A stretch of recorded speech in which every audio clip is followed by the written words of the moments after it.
Bonsoir Florent Rodeau. Bonsoir Vanessa.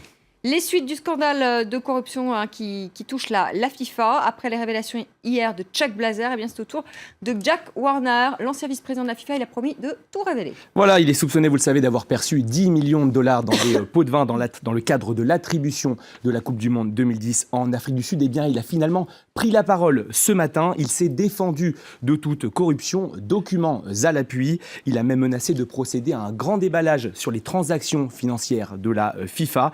Alors, simple menace ou future révélation, je vous propose d'écouter le Trinidien. Je ne vais pas me taire à 72 ans. Je ne vais pas les laisser me priver de ma liberté. Je vais leur donner ce que je sais sur les transactions financières, à la FIFA y compris, mais pas seulement, sur Sepp Blatter. Alors, on s'est beaucoup intéressé à l'attribution de la Coupe du Monde 2010 à l'Afrique du Sud, mais on pourrait peut-être s'intéresser à l'attribution de la Coupe du Monde à la France en 98. Voilà, alors il faut bien expliquer les choses pour qu'il n'y ait pas de confusion. Si c'est bien la Coupe du Monde 98 qui est concernée, ce n'est pas la France, le pays organisateur qui est visé par ces soupçons de corruption, mais c'est bien le Maroc qui est donc... Jacques Lambert, avant de revenir sur le Maroc, ancien responsable du comité d'organisation du Mondial 98, n'a évoqué aucune irrégularité dans cette attribution.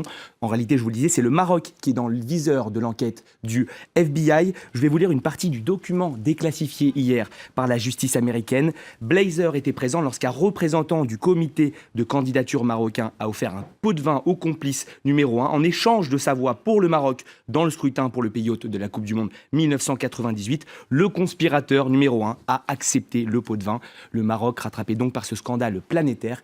Et nul doute que nous ne sommes qu'au début de cette affaire tentaculaire.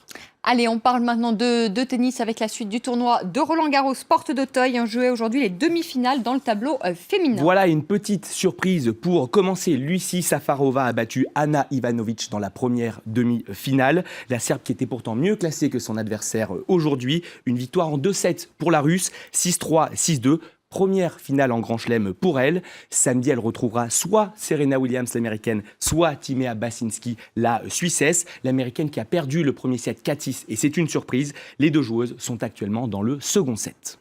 Et les demi-finales hommes qui débuteront, elles, demain. Et voilà, tous les espoirs du tennis français vont être tournés vers Jo-Wilfried Tsonga, le monceau qui va peut-être rejoindre la finale de Roland-Garros 27 ans après Henri Lecomte et 32 ans après Yannick Noah et sa victoire finale en 1983. Alors face à lui, un joueur qui l'a déjà battu, c'était en finale de Coupe Davis, c'était en novembre dernier à Lille.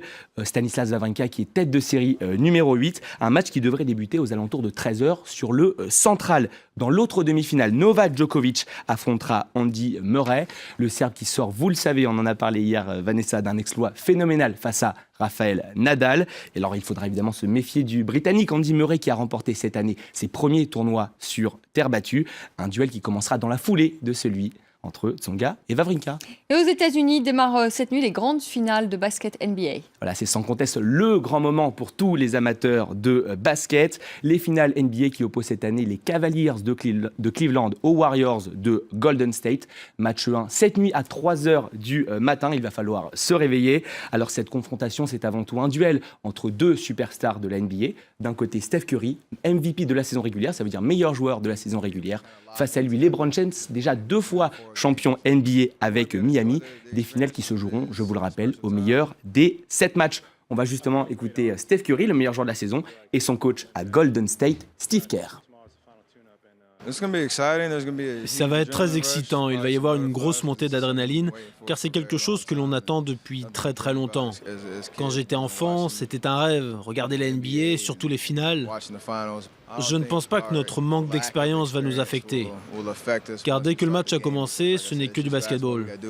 Nous devons faire ce que nous avons fait durant la saison, être prêts. Ce groupe est toujours détendu, ce qui ne veut pas dire qu'il n'y aura pas un peu de tension. S'ils ne ressentent pas cette pression, c'est qu'ils ne sont pas humains. Ce sont les finales. Je pense que tout le monde est légèrement inquiet avant de commencer. Et puis on retourne à Roland-Garros. Serena Williams vient de remporter le 2e set face à la Suissesse Basinski. 3e set est actuellement en cours. Merci beaucoup, merci. Florent Rodeau, on vous retrouve le journal des sports, 20h20 sur France 24. Moi, je vous retrouve dans quelques minutes, dans 2 minutes précisément, pour un nouveau journal. Et puis à 19h10, notre débat ce soir consacré à la dette grecque. Athènes va-t-elle payer demain ses 300 millions d'euros? Un accord va-t-il être trouvé avec les créanciers? Et sinon, eh bien, quelles conséquences? Est-ce que la Grèce peut sortir de la zone euro? Voilà les questions que nous poserons à nos invités. C'est dans le débat à 19h10. Mais avant cela, le journal, c'est tout de suite.